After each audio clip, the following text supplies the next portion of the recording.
Hello and welcome to Weird Reads. I am your host, Jason White, and today we have a really special episode. I want to thank everyone who's come because this wasn't easy to organize, but it all came through, and I'm happy. So it's March, so we are talking about women in horror.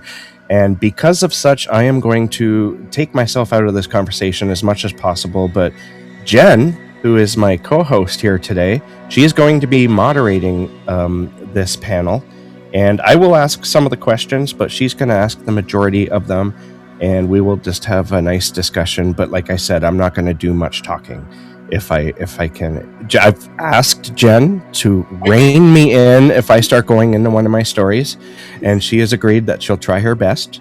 And so if you hear her say, Jason, not now, or anything like that, that's why she's saying that. So Jen has been on the Weird Reads podcast, and she's also helped me with the Short Bites podcast a couple of times. So if you haven't recognized her from that, then you can find her on YouTube, on her YouTube channel, Literary Love 123.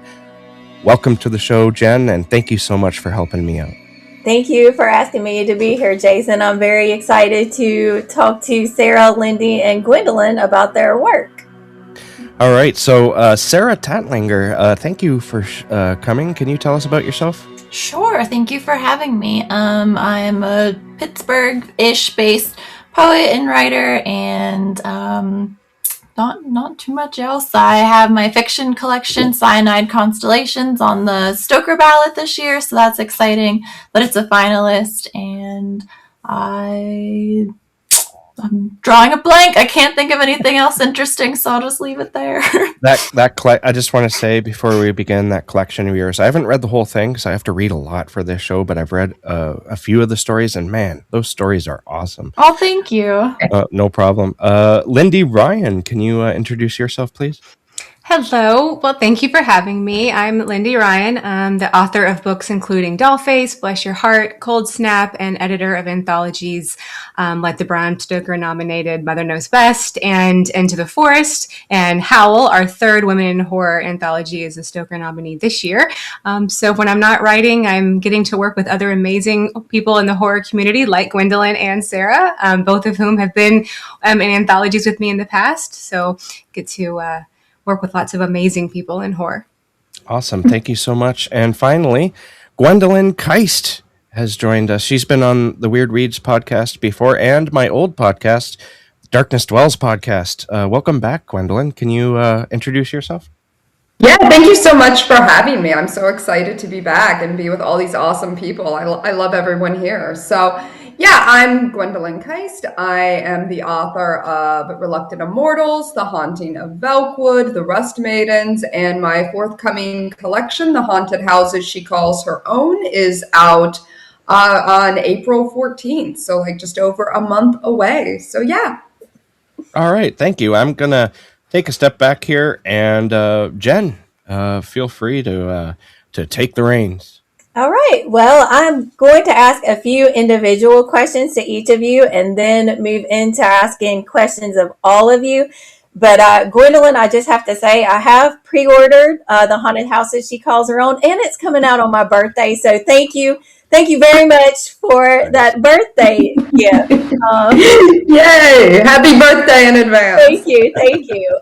So I specifically want to ask you, Gwendolyn, about your novel, Reluctant Immortals. And first of all, I have to say how much I not only loved what you did with the stories of Bertha and Lucy, but after I read that fictional account, I was so inspired that when I was in grad school, I was taking at the same time a British Lit seminar course. So I wrote my final essay on Bertha and Lucy.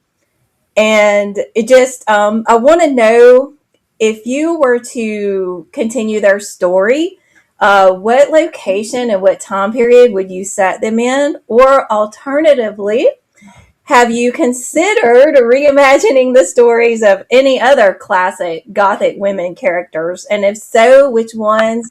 And what would you envision you would want to change or expand about their stories? So if I were to continue like Reluctant Immortals, which I don't know that I will because I love where I left it. I feel like, they had their happy ending, but like it would be interesting to see them in like the 70s or the 80s and be like, how do things change? How are things getting better for women? How are things not getting better? And kind of seeing them kind of navigate that. So I think that would be really interesting. And I just love the original characters and Jane Eyre and Dracula so much. So it was just so much fun hanging out with them, basically. In terms of other characters, I have my Great Gatsby retelling coming out, in September. So that's really kind of looking at the characters from a slightly different lens. And if I were to ever do another one, I would love to look at the picture of Dorian Gray from the perspective of Sybil Vane, his girlfriend in it that gets totally wronged, dies very early on. I mean, spoiler, but it's like kind of one of the inciting incidents. So, and I would love to kind of see what, things from her perspective, because I feel like she's a very, very poorly treated Gothic woman as well. I originally envisioned actually putting her in Reluctant Immortals and having it be the three of them, but then it was like in conversations with my editor, it was like, that's going to be a much bigger book to be able to move all, have all three of them. So I'd love to do one that's just from her perspective. So sometime down the line. I would love to read it. So thank you so much. Sara, I recently read To Be Devoured, and I was equally pleased and then a bit concerned by how much I resonated with the character of Andy. And so I myself, I talk about this on my channel, but I do have major depressive disorder. So a lot of the things that Andy was thinking or saying, I found myself nodding along with. Don't worry, not everything. I'm okay, y'all. Don't come for me. But I would just love to know what inspired you to connect grief, rage, and depression with the concept of devouring and being devoured. Oh, what a great question. Thank you for reading that book. Well, grief horror is just something that's always been with me. I've just always been drawn to it just from experiences in my life. And I feel like we're all constantly grieving so many things around us in this age and timeline too. So it's just always something I'm really drawn to. I find it really cathartic. And I wrote that novella when I was still living at home with my mom, and we lived like way back in the woods by my grandpa's farm. There used to be like dead cows from his farm that would sometimes appear from fields and things. So there were always vultures around. So that was just inspiration from watching these vultures and how they would circle above the car as you're going up this mile-long driveway. And it was so hard not to be inspired by that imagery of being out there in the rural Pennsylvania and watching these vultures. And I think hunger is a really interesting theme that women come back to in horror.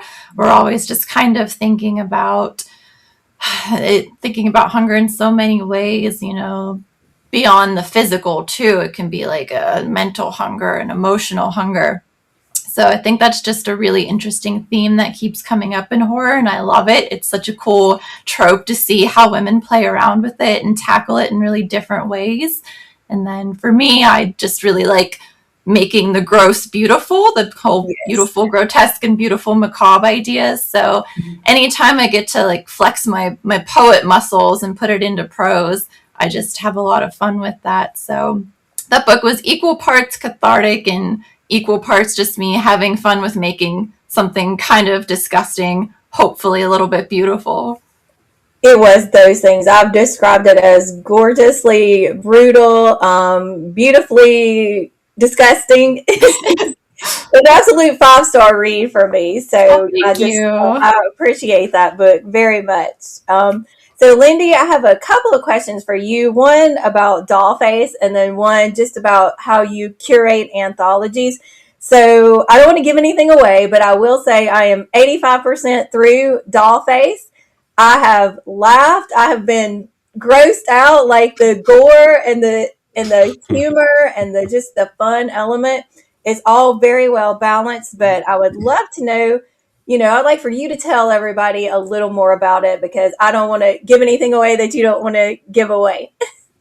Well, first of all, I love that you laughed and were grossed out. That's always like the perfect balance. I think I love horror that makes you joyful. I'm a big kind of cozy horror, comfort horror kind of girl. So I love being able to laugh in the face of things that frighten me. And I love, when readers get to have joy in the moment of, bleak grossness.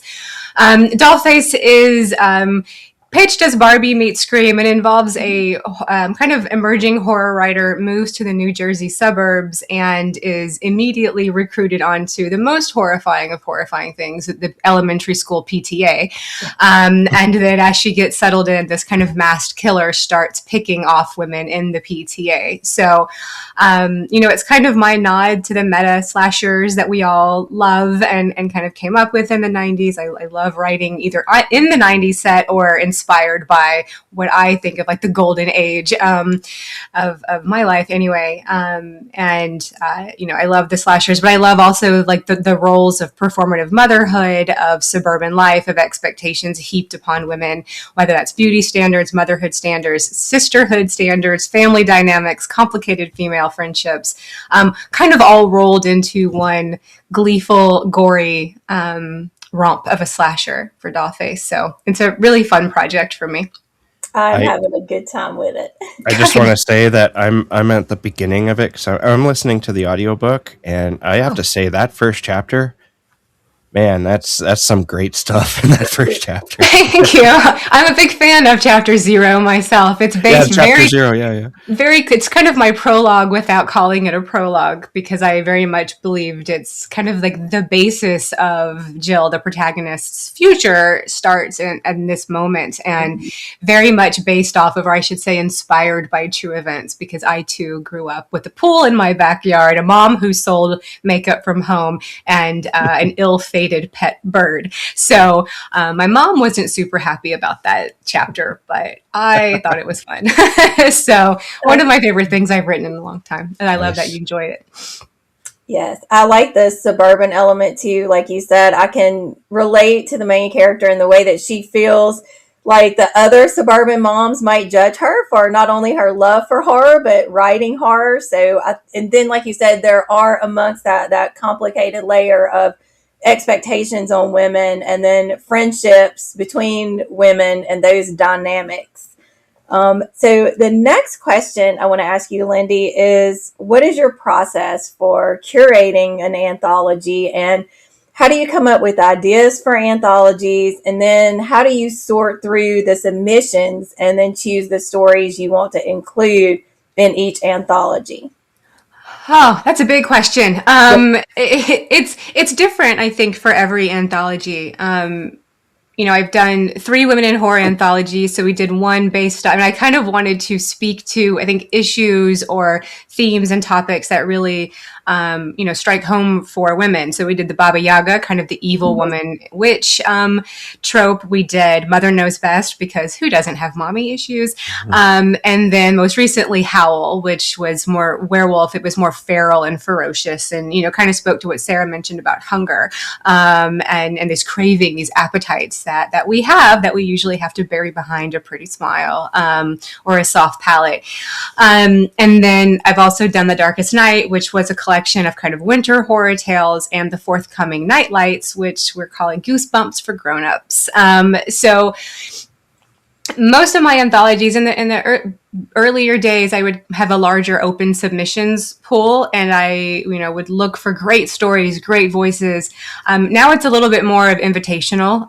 So I tend to think of the theme, think of the stories, and then think of all the amazing people I know in horror and who I feel would really contribute to that anthology, showcase their skills, their storytelling, who that theme would find a home with, and bring everybody together into this incredible table of contents with so many different types of stories, different voices, different perspectives. Try to make them as diverse and inclusive as possible, because we all have a story to tell, and I think that anthologies are best when they include, a true sampler of all the best in horror that go to those stories. So I love anthologies. That's definitely what I think brought me to the genre as a younger reader, being able to kind of dip my toes in story collections and anthologies. And now it's one of my absolute favorite things in the world. And I'm so grateful to be able to work with so many incredible people and authors and writers and editors and bring them into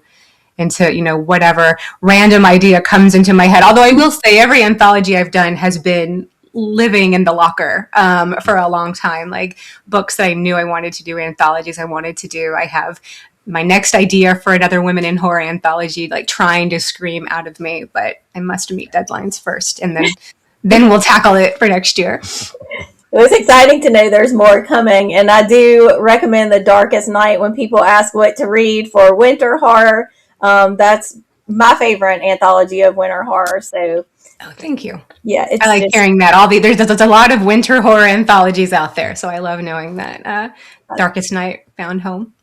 Yes, it did. I just want to add that winter is horrifying. So. Yeah, truly. Yes. Truly. Yes. I have it worse in summer where I am. I'm in Alabama on the Gulf Coast, so the heat and humidity are terrible. I do better in fall and winter. So Jason and I are kind of opposites there, but I think it's based on where he lives versus where I live. But I do love winter horror too, because it is, even though I do like the winter season, definitely with the darkness and the cold, it does, bode well for horror stories. It's the best time for a ghost story, those long, dark, cold nights. Yep. Yeah. Even in Alabama, you surely must get one, every winter. Yeah. We'll get cold snaps sometimes and even snow very rarely. So that's always quite an event for us. So speaking of horror, this next question goes for all of you, and you can just kind of go in order as you appear, however you want to do it.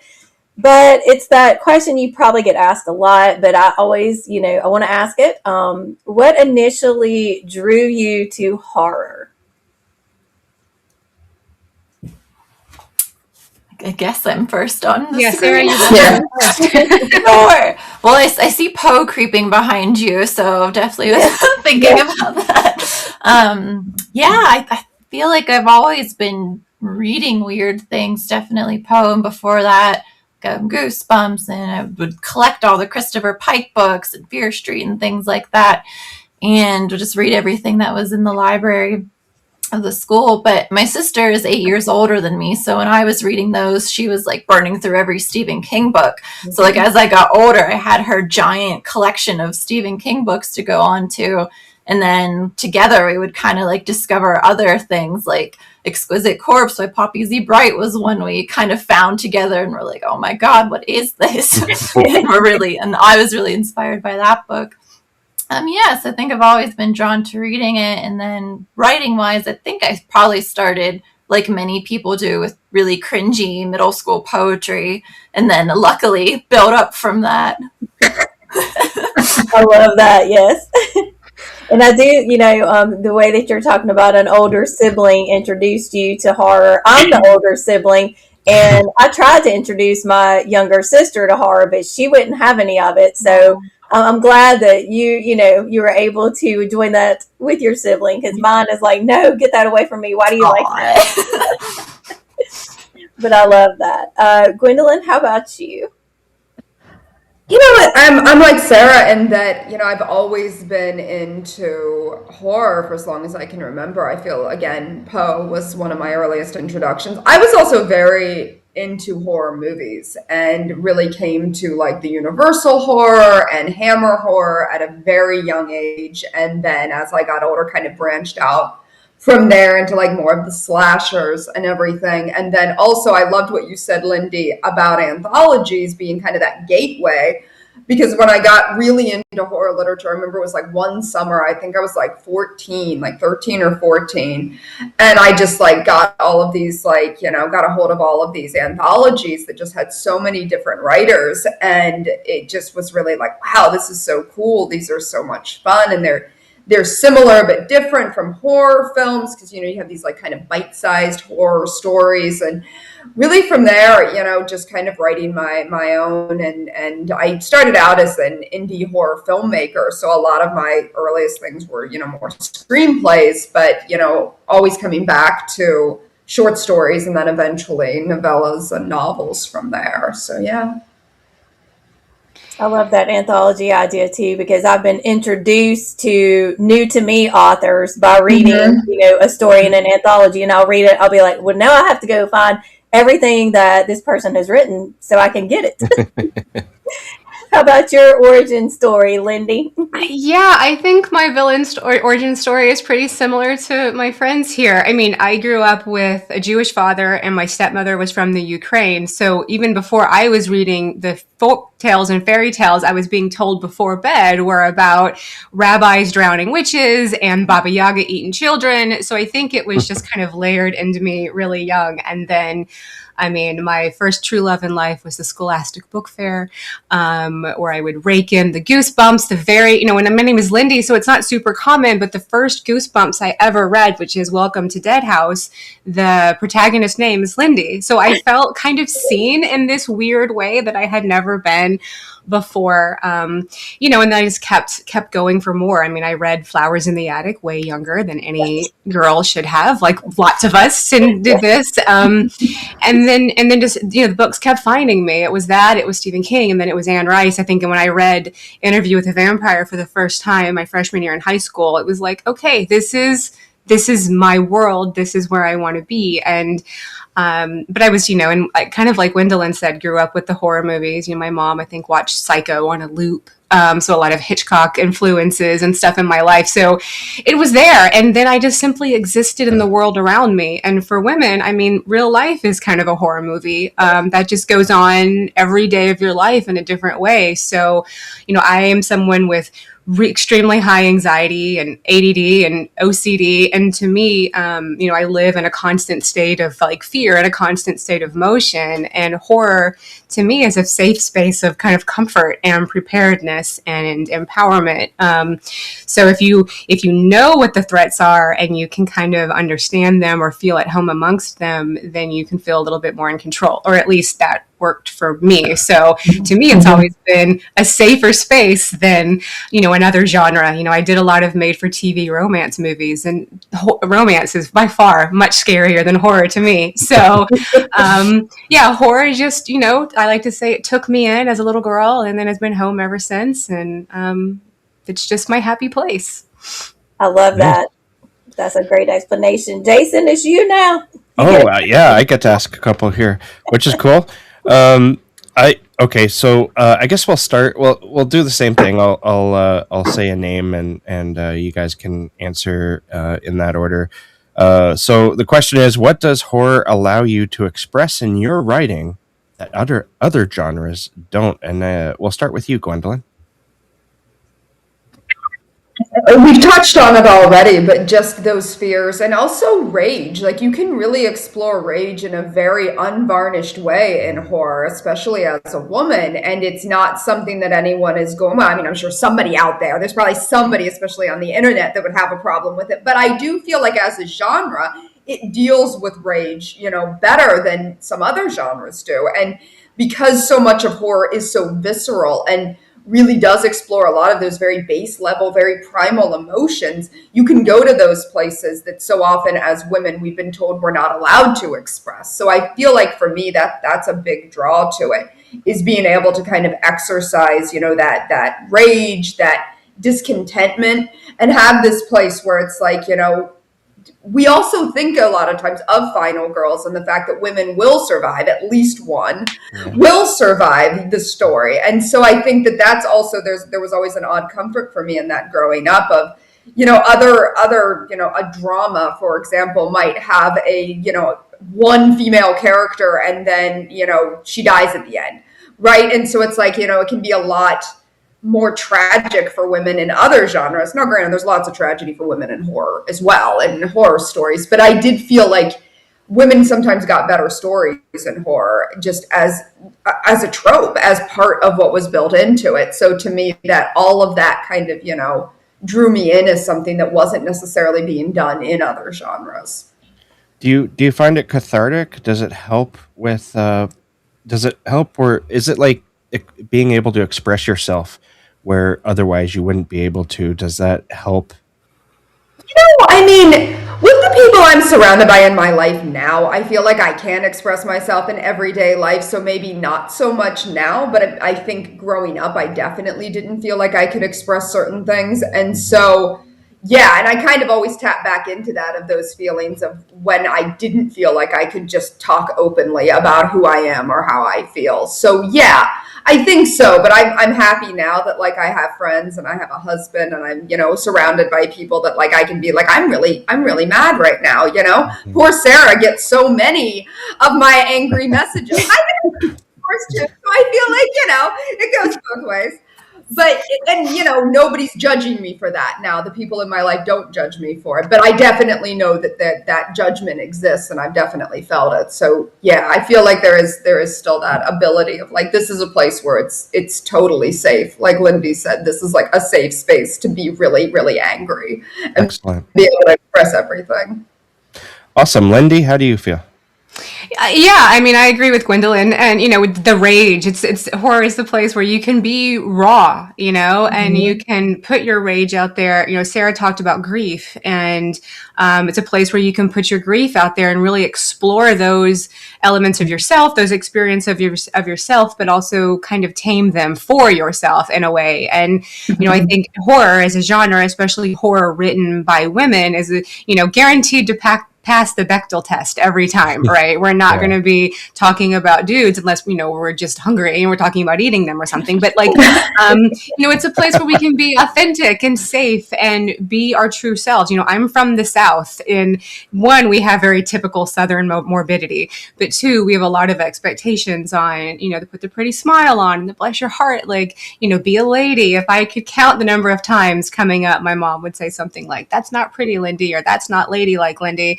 And I take every single one of those and I have an itemized list and I put them into my stories and my work because, I think horror is the only place where I'm writing where I get to really be myself. It doesn't have to be curated or polished or perfect. And I think it's better when we're not, when we're as raw and real and unfiltered and uncensored as we can be on the page. Absolutely. Sarah, how do you feel? Oh my gosh, all of what Lindy and Gwendolyn said. I'm not sure if I have too much more to add, but I'll just emphasize, the horror, it's named, it's the genre that's named after an emotion. It's the place where we can freely express these things, and especially with each other. And because, as we've seen, sometimes the men in the genre support us and sometimes they don't. Mm-hmm. So it's Women in Horror Month right now, and it's been quiet from a lot of men on social media. So hopefully they kind of, support us a bit. But also, I guess the only other thing I'd really add is it's kind of just a fun place to be gross. Usually we're not allowed to explore that. And when you can put different visceral things on the page, like I'm a child-free person, and whenever I hear stories about my friends who have given birth, I'm like, wow, how much more horrific can body horror get than that? But it's still kind of taboo to talk about openly things like that, or so many other things with a woman's body. So I think that's why body horror is such a big draw to me in particular, because it's a place to freely explore these things that shouldn't be taboo, but are kind of like kept like a secret. So horror is just a really great place for women to explore those things with each other and maybe educate some other people along the way. I like what you said there about it's a safe place to just be gross. And the reason why I bring that up is because I've had stories myself where people have read them and they look at you afterwards and they're like, are you okay, dude? Have you forgotten that, Sarah? Oh, yeah. Oh, my God. And I don't read the reviews for To Be Devoured anymore. That's amazing. I did not know that the reviews were that like saying things like that you're like, usually they're kind of funny and they're like, this was gross, but I liked it. And sometimes it's just like, my favorite is the 1 star that's like, it's gross and has lesbian sex, 1 star. I'm like, thanks. I don't know if this was the genre for you, friend. Yeah. That makes me want to read it even more if I see that. Yes. Thank you. Bring it on. One reader's 1 star review is another person's like glowing endorsement, right? Yeah. So. Yeah. All right. So, what do you all think about what has become like female tropes or titles for certain types of women in horror, such as The Final Girl or Female Rage, or what I think is approaching now called pink horror. Now, the reason why I ask this is because I was listening to a panel that was similar to this from a couple of years ago, and all the ladies on there said that they were really sick of hearing about female rage, and that had me interested because they had good reasons too. It wasn't just because it was more like it was because it was being tacked on as like a label instead of it just being considered horror, and that was their reason. So I thought I'd bring this up, and Sara, we'll start with you. Oh boy, there's a lot to explore in that. I guess I'll take a more general approach because I'm pretty neutral on pink horror. I don't really have strong feelings about it, and a lot of people do. So, but just in general, like, I don't mind those kind of qualifiers because it kind of helps me find the subgenres that I like. Like, I like female rage, I like body horror, I like sapphic horror. So when I see things getting kind of marketed that way, it intrigues me. But I can also absolutely understand how upsetting it could be to have your work labeled as something that you don't view it as. But then on the other hand of that, once you write it and it's out into the world, it doesn't belong as much to you anymore. It belongs to the readers.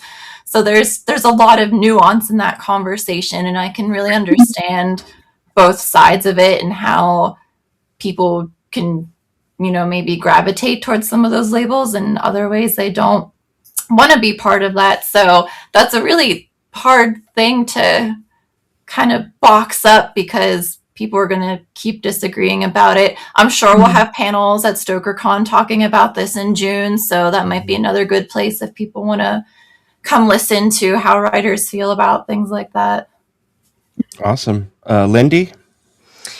Yeah, that is a large and dynamic question with a lot to unpack, and it's a little scary. But I guess I'm of the belief that I don't think anybody has any business telling anybody how to feel about something else, especially women telling other women. So, I am a very fierce advocate of women in horror, of female forward horror. I write for women. I'm tired of women being victims and witches and monsters and hags and victims in horror. I like to see us rise up and bare our teeth, and there's a lot of different ways to do that. I don't have a problem with the pink horror. I quite like it because it tells me what I'm getting into. But again, like Sara said, like, I know other people have issues, and I think the bigger issue is being boxed in or labeled with something you don't agree with, which as a woman, and as every woman has experienced, we've all been on the other end of receiving that label. So, difficult or unlikable, all those types of words. So it's not a label that I would ever put on someone else, but I kind of like embrace it for myself and for my work and the work I'm working on. I fiercely advocate and champion every other woman in horror every chance I get. And I very much believe in advocating for those voices who have been historically continued to be buried, diminished, rejected, or cast out. So I'm probably a little bit more feral about talking about women in horror, a little bit more fierce about it. But I'm still not going to put a label on anybody because I don't think that's my right, or nor would I want that put on me. So yeah, I know a lot to talk about, but I think ultimately, women in horror have it rough, and we should be lifting each other up and supporting each other. And even if that means we don't want to use a word like pink horror, I think choosing not to use that is still supporting women in horror. I love that. Gwendolyn, how about you? I think a lot of, even what we were saying here is like the direction these labels are coming from. I feel like some people don't want the label applied to them, and, any of these labels. But then I think for other people it can be very empowering. So I think it's kind of like, I always use this. I use this so much. Your mileage may vary. I feel like that's such a saying I live by. And I think especially in the internet age where we're getting so many opinions all the time, I don't care. Like, as long as readers kind of get directed toward, the right readers are kind of getting vaguely directed toward my work, that's what I care about. If it's pink horror, great. If it's something else, that's fine. I look at pink horror as just like a subgenre. The same way I think, Sara, you just brought up, like, body horror or something like gothic horror. So I don't necessarily see it as being something that could be, so broad, but maybe some people are using it like that. I don't know. I don't really see, I haven't seen that, but like, I try to engage as much as I can with social media, but like I kind of stay out of the places where people fight. Like it's almost like there's certain places in the community where it's almost like, oh, a bar fight's going to break out over there. And like if that was like in a college town, I'd be like, I'm not going there. Bar fights break out. I'm going to go to that like, pub down the street where people are just happy and like watching TV or whatever, So it's like, I think to some extent I miss out on some of the discourse because I know where some of the discourse is going to kind of sour. And so there is that. But, when I've seen people use pink horror, Lindy, you were one of the first people I ever saw use it. And I loved the way you used it. It was this kind of very empowering thing about stories written by women that are about women's experiences that are still in the horror genre. So, I will never get tired of female rage because that was part of your question too. Like I will be down for female rage to like, I can see me on my like deathbed still being like, yeah, like I can imagine me going out with the rage and I'm totally fine with that. And so like, I'll never get tired of it. But again, I could see somebody being like, not everybody's writing that kind of work. And they might feel like even if you have a character that, is a little bit upset. Oh, well, she's got rage. And it might be something that's very triggering for some people of like, no, that's not what's here. Or calling some characters unlikable. I don't really care personally, but for some people that can feel very personal of like being called unlikable yourself. For one person, that might be very empowering. For someone else, it can actually remind them of specific ways that people have been awful to them in the past. So, I try to keep engaged as much as possible. I would never want to because I write articles for like the lineup where I do lists and things. So I hope I never like give somebody a label that upsets them. But I also feel like, all my write-ups are very positive. So it's like you probably could still get a nice quote out of it, even if you hate the label. Yeah. So, there is that. But again, mileage may vary and whatever people want. I feel like if they find a term empowering, go for it. Somebody else doesn't. That's fine too. I just want to add that I'm all for the qualifiers and labels because that's how I find what I want to read. And so a lot of people complain about any label that's given to a faction of fiction.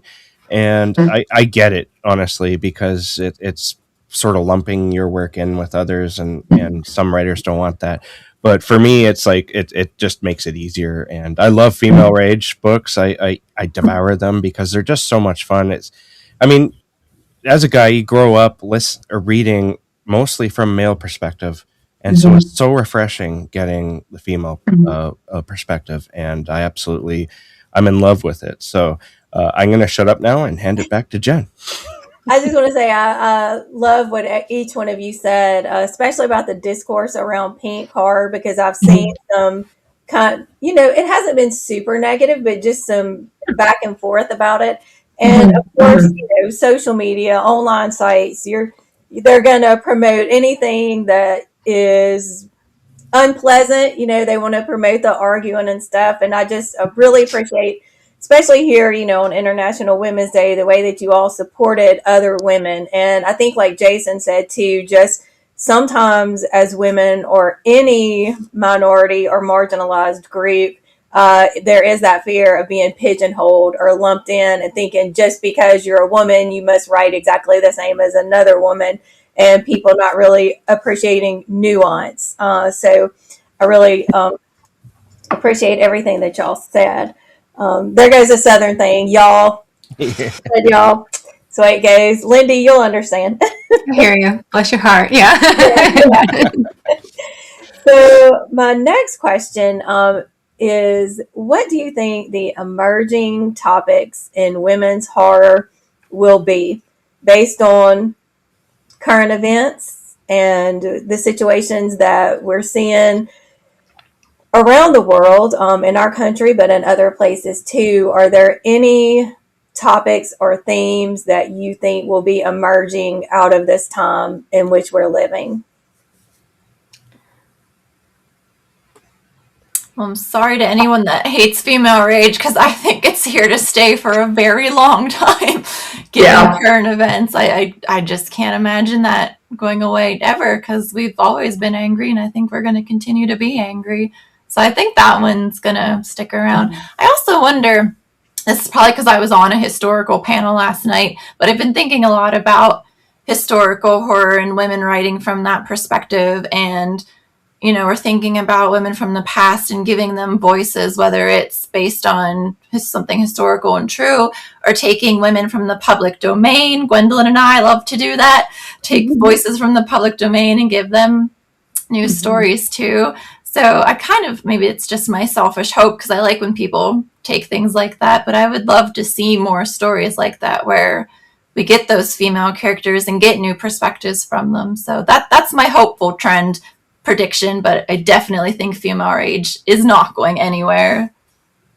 I love that, giving agency to characters who didn't have agency in their stories. And we're seeing a loss of agency and bodily autonomy, for women. So I'm all in for more stories about that. Gwendolyn, do you have any thoughts?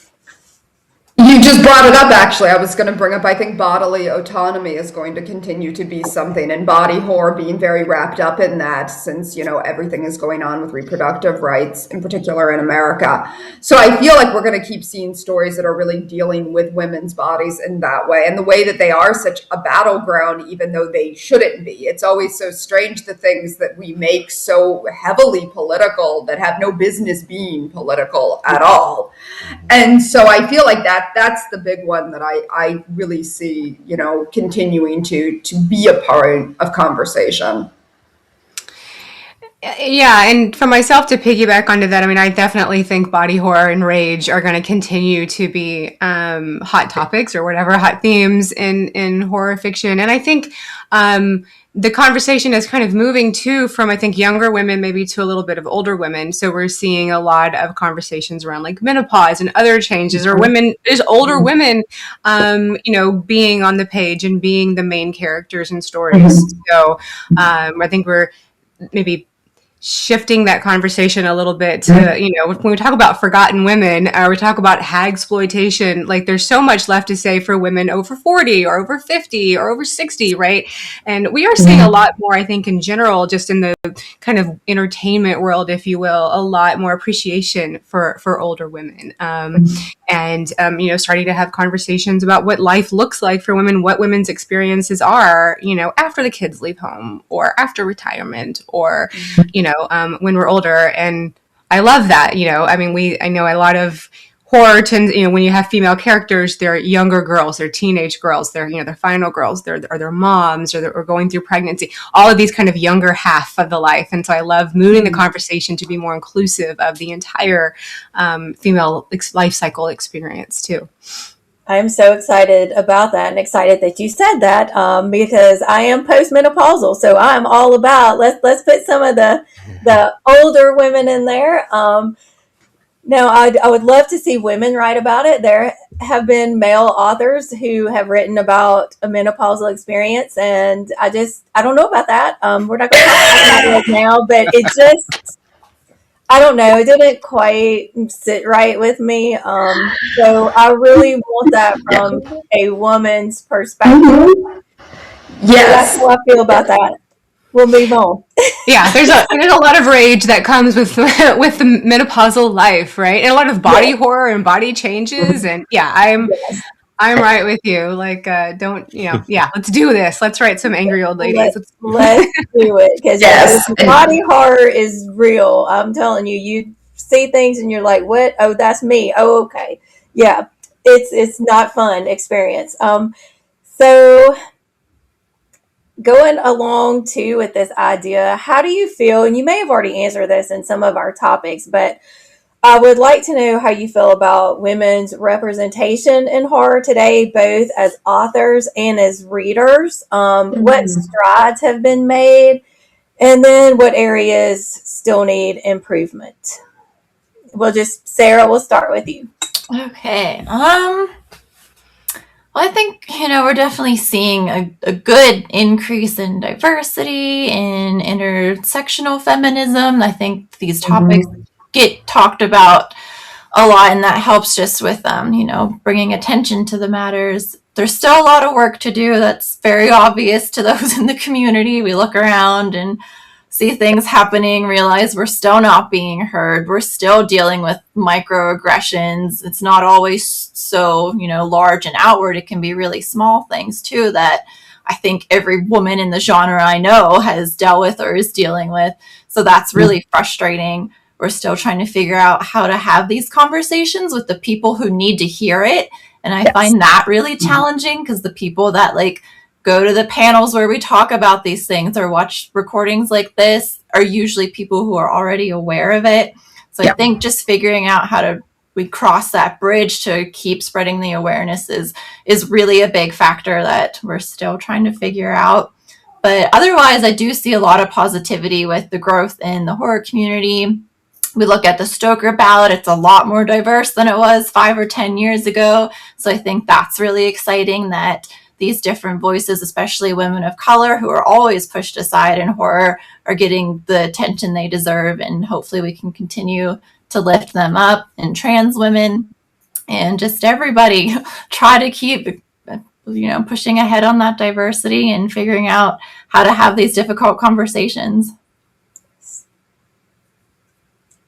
Gwendolyn? Yeah, I agree with everything Sara said. I do think that in many ways it's better. I also do fear that we might be sliding back a little bit right now. I do feel like there's some of that. I feel like some of the kind of good old boyism that I felt like was starting to fade out has really been rearing its head over the last year or two. And that's been concerning. And a lot, like we said, there's just not a lot of men who have been supporting us. Thank you, Jason, for having us on here, because we do need more men to get involved, and just even if it's just sharing some books. I'm not, a lot of us on here, we've been sharing a lot for Women in Horror Month. I know Sara and I and Lindy, we've all been sharing a lot, if not every day, then most days. And so it's I'm not asking everyone to do that. I know that everybody has different, schedules and different abilities to do things. But with, some of them, especially some of the men that are bestsellers or have huge platforms, and it's even just 2 or 3 posts during Women in Horror Month would go a long way to supporting the community. This is a 5 or 10 minute project. This is not asking for a huge investment. I get it. People have deadlines. People have lives. I never want to over expect from people, but it's if this industry has been good to you, try to, send the elevator back down, as I've heard it's described before. And that's something that does concern me, that I feel like I'm not seeing enough people, especially enough men, do that. But then also sometimes, even, we have a lot more female readers in horror, but sometimes I still think there's this default to read more men, that they're still because they're getting the bigger promotional pushes and they're the big flashy writers. And so sometimes it feels like you'll go places and even the female readers are oh my gosh, this author, oh my gosh, that author. And I'm not saying don't get into those authors. There's a couple that I'm I don't think they have that much talent, but I can be harsh.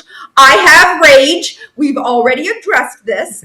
So I get it. I'm not saying don't read those authors, but it's sometimes it feels like those certain voices drown out the other voices. And like you said about, I don't really personally want to hear a man tell me what menopause is like. I can't even tell you. I'm not trying to be mean. This is several different authors I've seen over the course of a few years as well. This is not just one. I'm not picking on just one. Right. But it's I can't even begin to describe how much I don't care what they have to say about it. I don't, especially from the perspective of the female character. I don't know, if you want to have a character that a male character and he's seen his wife go through it. Right. Even that, I'm okay, fine, because that is an experience for men. And I imagine that interestingly is probably not a perspective we get very often, because men go through this, if they care about their female partner, they're going through it to a certain extent too, not to to turn it up to 11 kind of volume of it, but it is something. And if some women, when they go through menopause, I know they have a lot of trouble sleeping. That can affect the other partner. These are real things. And it's not that I don't want any men to be able to talk about it. I just don't want them to act like they know what it's like to be inside someone else's head about something that it's like, your body's completely different in this regard. So it's like, give us your perspective. And that's the weirdest things. And I talk about this, with friends or even with my husband. There's a lot of male perspectives that we haven't fully explored yet. And it's like, even men get limited a lot of times. Like I said, we don't even have that many older men characters. We have more older men characters than we have older women characters. But even a lot of the men in horror are younger. So it's like, even that, or, especially in Hollywood, people have certain body types, right? And it's still very white and it's still very straight. So there's a lot of even male perspectives that we're missing out on. And I would like to just see, kind of broadly, more perspectives in general. And so it's like, but I really don't want to see people writing things that aren't kind of their perspective, because we don't have enough people who actually have these experiences getting to write it. So I'm stepping off my soapbox now. But I agree, because I do have certain issues with platforming a man writing about a woman's experience, not just menopause, but other experiences. When, as you mentioned, women are struggling to get the attention and to get the readership they deserve. Yes. Yeah. Yeah, it's definitely a tricky conversation, because it's on one hand, it's really wonderful to walk into a bookstore and go to the horror section and see so many women's names on the shelf. That's relatively new. I mean, frankly, to go to a bay and see anything beyond like a couple of male authors, to see female authors and women of color and just people of color. And, so that's really great to see. However, as a woman in horror, in the publishing world, the odds are they're still stacked. I mean, the business of publishing behaves differently for women than for men, kind of regardless, even, where you are, who your publisher is. So that's a real reality. Like, that's not an angry woman speech. Like, that is an actual reality. And being a woman in horror, I'm on tour right now for Dollface, and at every single bookstore that I have stopped in, one of three things, if not multiple things, have happened. They've asked me what my favorite Stephen King book is by default. And spoiler, I don't have one, because I really don't read King. Nothing against him. I just prefer to read books that I, am going to connect with. And they'll ask my husband if it's weird or scary living with a spouse as a horror writer. Like, they'll say, like, is it scary living with her? Do you sleep with a knife under your pillow? And he's a darling, so he'll be like, yeah, and you should too. When you ask these questions, and so those types of conversations get really tiresome when you are a woman in horror, and the first question everybody asks you is who your favorite male horror author is, or asks your spouse what you're like to deal with as a horror girl. And so there's a lot of deeply entrenched biases and stereotypes about women writing horror. Or we hear, and I know Gwendolyn has heard it, I'm sure Sarah has heard it, we hear things like, oh, I don't read horror written by women. And it's the most nail-biting thing, because I'm like, first, I can guarantee you do. And you just ignore the fact that it's written by women. Or secondly, you're missing out, because we've got some, sick stories to tell. And we can tell women's stories like no guy, and there's some really amazing men in horror that are close friends and mentors and great people. And I have seen many of them write female characters that I have found to be authentic and well done. And they put the time into research, the time into asking the questions, into getting the feedback. And I think that's really, really appreciated. If you're going to do it, at least do it authentically and respectfully and, with awareness. But I also want us to be able to tell our own stories without being told that women can't write horror. It's kind of like, female comics aren't funny, right? Like, it's such, baloney. But yeah, I can't handle the what's your favorite King story question anymore. And now I just start saying, well, I can't tell you, but let me give you this list of these 50 incredible women in horror who I think write even better stories. And so that's just what I do. It's my passive aggressive way of redirecting the conversation. But yeah, I'm glad to see more. I'm watching diversity grow. I'm watching these conversations happen, but we are here and we have to get, over here. So there is a long journey ahead, and it requires, the support of men in horror, and it requires the support of women in horror too.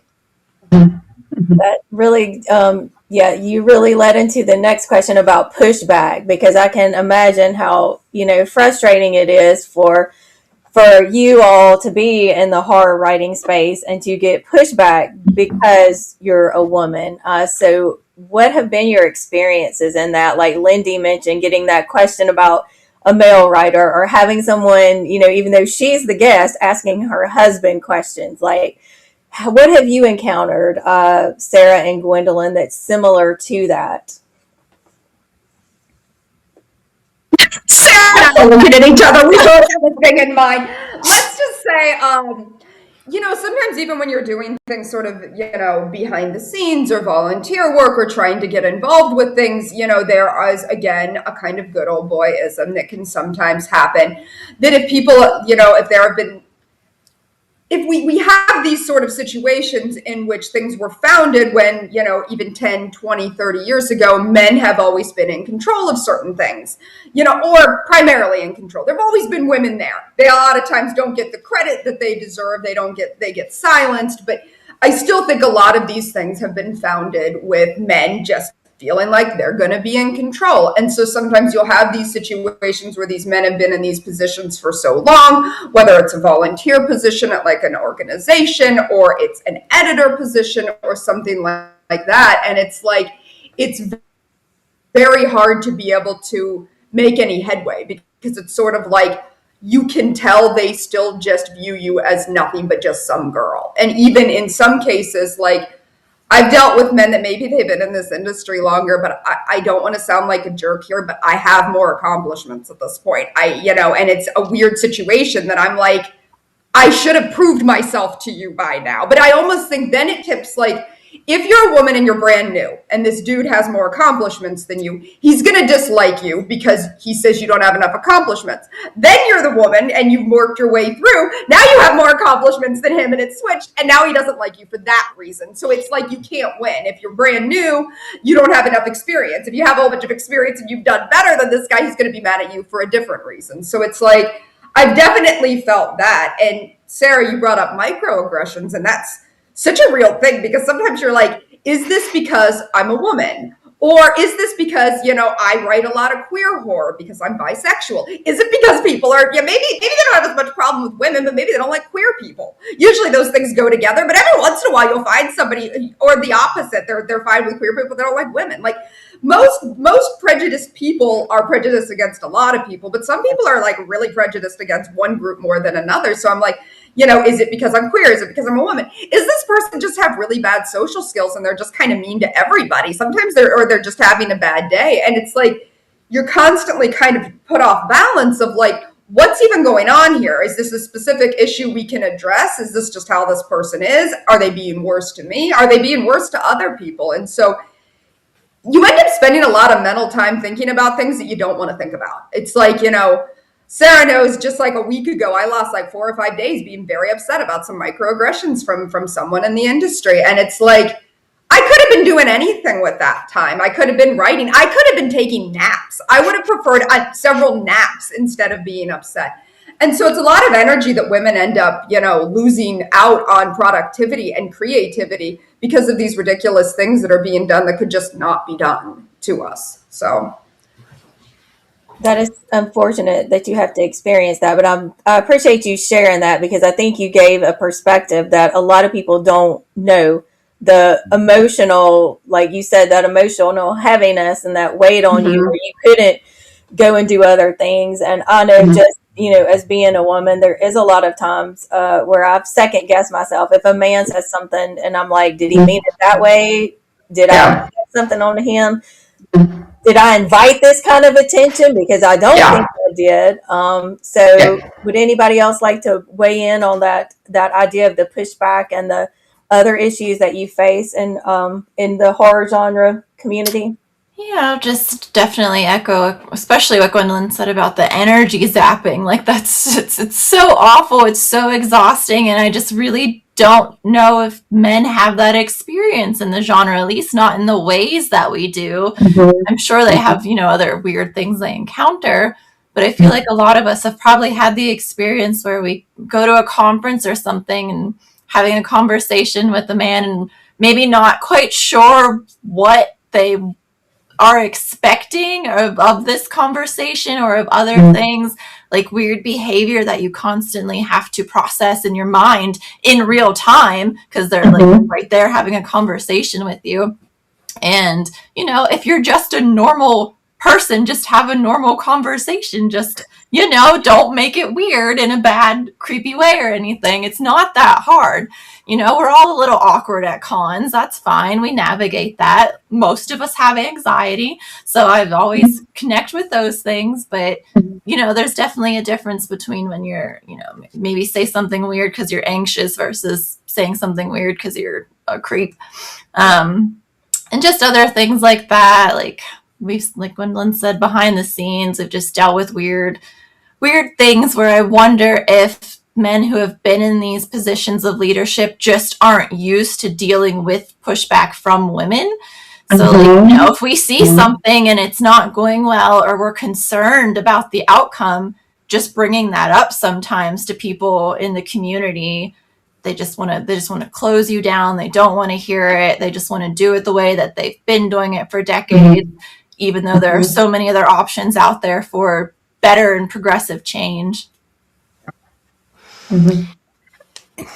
Yeah, I'm listening to these experiences and my heart just goes out because I am lucky and grateful that I haven't had too many terribly negative experiences with men in the horror community, but it's also probably because I don't engage a lot. Like I tend to kind of hang with my girls and only my girls. I don't want to deal with it, so I just avoid it. And if I do experience it, I'm also very direct and vocal about it. So, but I have had my fair share of gross, weird, awkward, or flat out rude conversations from men in the community. But I've also had some of the, biggest support and best mentorships of my career from men in the community. So I think, I don't want to lump everybody into kind of one, but there's definitely the problematic stuff that goes on. And I think I also want to kind of give a shout for women in horror who don't exhibit mean girl behavior, right? Who, when we opens our arms to each other and support each other and lift each other up, there are some that don't do that.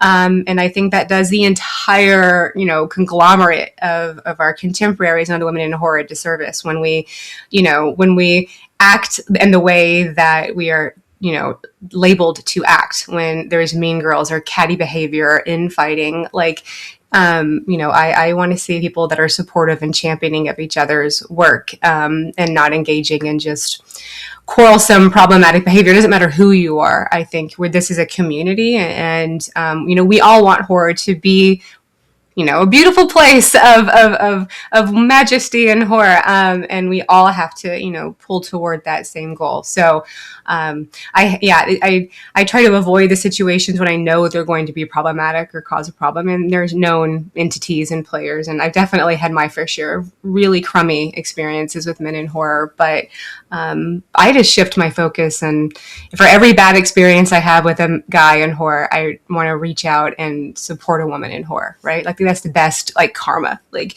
you did me dirty. Let me go over here and make sure she has this, whatever she needs to keep moving up. So, when someone does you wrong, try to turn that around to do right by somebody else. Like, that's kind of my mantra, because I feel like it's more productive, so I don't get lost in an anxiety spiral, because I will very quickly shut down into that spiral, and I want to rechannel that into something more fruitful and positive.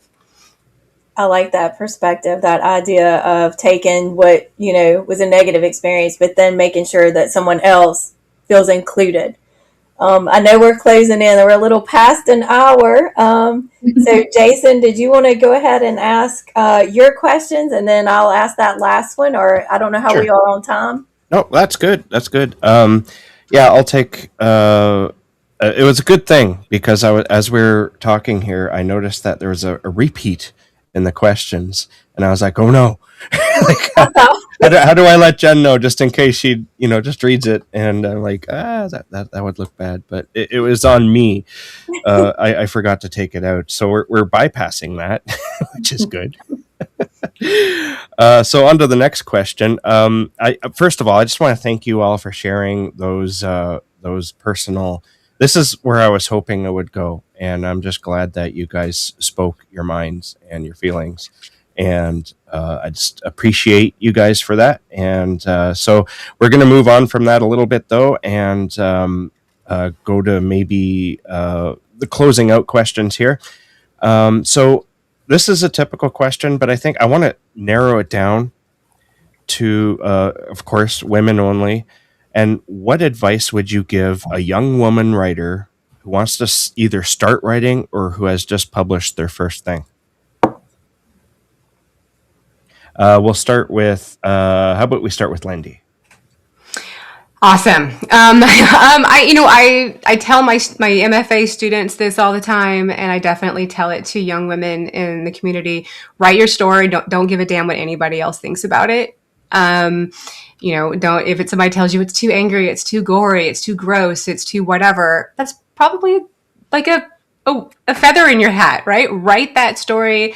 Don't worry about what anyone else tells you, and find your people, find your community. I mean, the Women in Horror community is an incredible group of people that do support and encourage each other. And I have met very few women in horror who weren't right there ready to have your back, and to share their wisdom, to share their insight, and to help you, accomplish and achieve what you want to. I mean, so I always say, write your story. Don't care what anybody thinks. Read Women in Horror, and don't be afraid to reach out. We bite, but usually not other ladies. So, come join our fierce little collective of angry, ragey, gross women. Like, I promise you, it's nice here. We have cookies. We talk about possums. We text each other, all the great stuff. And, when I first came into the horror community, I was very, very scared to reach out to people like Gwendolyn and Sara, and I was always very scared to do it. And when I did, every single time, I have found a new friend. I have found someone who, even though we don't get to see each other very often or spend a lot of time together, these are people who are a huge part of my life, and I'm grateful and better for knowing them. And so I always tell, new women in the industry, make friends, meet your sisters, join the coven, have fun while you're here, because the business is tough. Readers are tough. Publishing is tough. Sometimes your relationships and your friendships are what help you have a successful, rewarding career in the genre, in writing horror, or writing probably anything. But I'm always telling you, write your story, find your tribe, celebrate your wins. Yeah. Excellent. Thank you. Sara, how about you? Everything Lindy said, that was beautiful and perfect, and I love it. Yes, find your community. People will probably be more friendlier than you are expecting and will welcome you. And definitely, also Lindy said, but write what you want. Who cares what's trendy? Who cares what people are going to tell you, if it's going to sell or not? Just write what you want to. And I had another thought, but I lost it. Oh, okay, I remember. I was just going to say, remember that other women aren't your competition. You are your only competition. Just write for yourself. Don't, take each other down or anyone else down that way. Just be your own challenge, and that's a win for one of us is a win for all of us. Excellent. Gwendolyn? Yeah, I mean, really echoing what's been said, and write the story you want to read specifically. I feel like that's been the best advice that I've ever gotten. If there's a story out there in the world that doesn't exist, that you wish existed, and just go and write that story. And I feel like whenever I follow that advice, and that's really good advice for really anybody, it's not just women in horror, but I think especially for women in horror, because so often it's like we're told what to do and so much. And so I feel like really just write the story you want to have exist in the world, because then it will exist and it will be an expression of who you are. And I think that that's just so meaningful. I love the idea of just people writing things that just light them up and make them happier and just more fulfilled, because we need happier people in the world. The world's a scary, sad, terrible place. So that find that happiness in you and go for it. And again, like Sara and Lindy both said, find your community. There's lots of great people in the industry. All right. One more question for me. And I want to know who some of your favorite women horror writers are. And since we ended with you, Gwendolyn, we'll start with you. All right. So obviously Sara Tantlinger and Lindy Ryan and Krista Carmen, Eden Royce, Christina Singh, AC Wise. You know, look on the Stoker ballots. Everyone there is fantastic. Look on the Shirley Jackson Award ballots. Those are a lot of horror stories there too. So, you know, there's just so many incredible authors out there. I know I've forgotten so many people that I adore. Like, there's just so many amazing authors. Awesome. Sarah? Oh my gosh. Definitely Gwendolyn and Lindy. I don't think I've ever read anything that either of them have done that I haven't loved. So please check out their work. I'm a big fan of Tiffany Morris, who has a new queer cannibalism novella coming out this month. Nice. Haley Piper, Krista Carmen again too. I'm drawing blanks, but on my Instagram, we're doing a Women in Horror Challenge month, and I've been posting recs every day, so there's lots of things there too. Yeah. Awesome. Lindy? Oh gosh, so obviously Gwendolyn and Sarah. I think Haunting in Belleville is one of my favorite books ever. So I'll try to name other women we haven't ours. I'm just going to add to the list rather than create my own. But I'll shout out, Christina Henry, Delilah Dawson, Rachel Harrison, Darcy Coates, Erica T. Worth, Nina Vielle. I always say her name wrong. Now I too am drawing a blank. Cynthia Pelayo. If it's a lady's name, pick it up and read it. You won't be disappointed, I think, is always my stance. But there's so many incredible women writing horror. Zen Rockland. I can go on, but I will make them. I haven't done a whole lot of women in horror stuff yet in March. I've been on the road, so I guess I need to catch up and really do my share. But everybody writing horror today is incredible, and their works are beautiful and valid and deserve to be on the shelf. So read them. Awesome. Thank you so much. Jen? What's next for you all? I know you've talked probably a lot about what you have coming up, what you have recently released or will be released soon. Is there anything else in the works that you want to share? And I'll start with you, Lindy. Okay, I hope I don't repeat myself. It's been a weird day. So Dollface just came out 2 weeks ago. My next project that's already been announced is a new anthology pitched as Goosebumps for Grown-Ups. It'll be coming out from Gallery. It's called Nightlights. Gwendolyn's in it. Amazing TOC. And then my next standalone novel will be also out in 2027. It's not yet announced, but I'm staying in my lane of suburban horror with that final girl energy. And this time we're going to go a little bit more haunting. So that's what I'm working on. All of it sounds amazing. And like I said, I'm 85% through Dollface. I should finish it today. So great. I'm excited to finish. So Gwendolyn, I know you have a book coming out on my birthday, but what else do you have? Yes, that's my next really big one is The Haunted House as She Calls Her Own, collection from Raw Dog Screaming Press. It actually comes out. Your birthday's a big day for me because it came out, this collection's coming out exactly 9 years to the day since my first collection. So it's like your birthday and my collections, they're all together. I'll always remember your birthday now.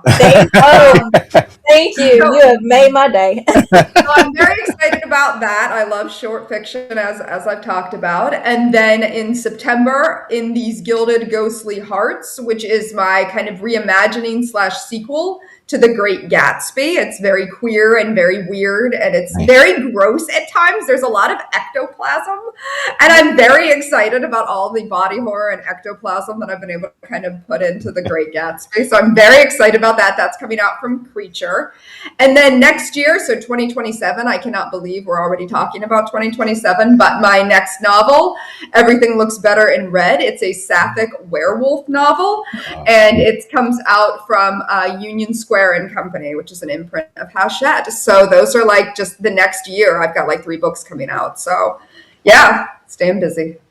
I will be reading all of them. Yeah, me too. Yeah. Sarah, how about you? My most recent release was Cyanide Constellations and Other Stories, my debut fiction collection, nominated for a Stoker, which is surreal. Very excited. Congratulations. Thank you. Congratulations. Mostly I've been working on programming for StokerCon, so I haven't had much writing time because that takes up your entire life. I am working on a novella that's inspired by poisoned mercury hats, which is it's going to be historical, but that's what's in the works. Hopefully it'll be done this year. That sounds so exciting. Just before we say goodbye, where can everyone find you online, Sara? I'm at saratantlinger.com and on Instagram at inkychaotix. Lindy? I am at Lindy Ryan Writes on Instagram and the .com, and that's about the only places. Although I will be bringing home a new service puppy later this summer. My previous service dog passed away in November, so he will have his own account. I think we're going to do some bookish POV from the horror editor's perspective. Okay. So, I hope to follow that. That sounds amazing. I love that so much. And I also wanted to shout out Sarah's Cyanide Constellations and Gwendolyn's upcoming short story collection, The Haunted Houses She Calls Her Own. I've gotten to read both of them, and they are incredible works. So 2 thumbs up from Lindy, for sure. Awesome. And Gwendolyn? Yeah, you can find me at gwendolynKiste.com. I still have a blog. I use it fairly often. I like to do interviews and other just like roundups and things. And then I'm most active on Instagram, Gwendolyn Kiste, and on Facebook, Gwendolyn Kiste. And then on Blue Sky sometimes. I've still not gotten the hang of it, but I am there. I creep in, I creep out. I'm not there as often, but I am still there. So yeah. All right. Well, I want to thank everyone for coming on and sharing your stories and sharing your love for the genre and passion. And until next time, thank you guys. And thanks, Jen, for all your help. And I want to thank you especially for taking the reins here and seeing this vision with me come to a reality.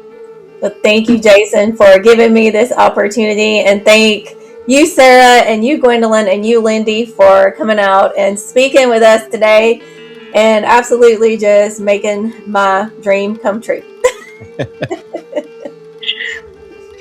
Thank you so much. Bye. Thank you. Thank you.